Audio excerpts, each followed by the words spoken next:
With the wrap mode button you can set the wrap cycle mode. The options are full, an up and down wrapping cycle, half, a one-way wrapping cycle, and hand, a manually controlled wrapping cycle. Use the table speed button to control the rotation speed.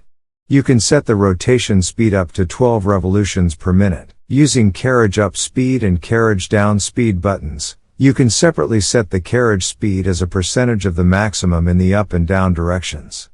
Use the bottom wraps and top wraps buttons to separately set the number of wraps at the bottom and top of the load. To set the film overlap at the top of the load, simply use the overlap button and set the desired overlap in inches.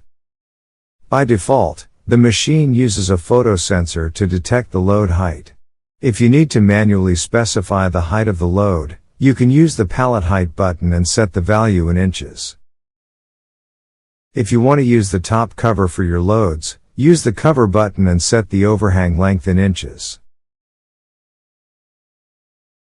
When the parameter setting is completed, you can store the settings in memory.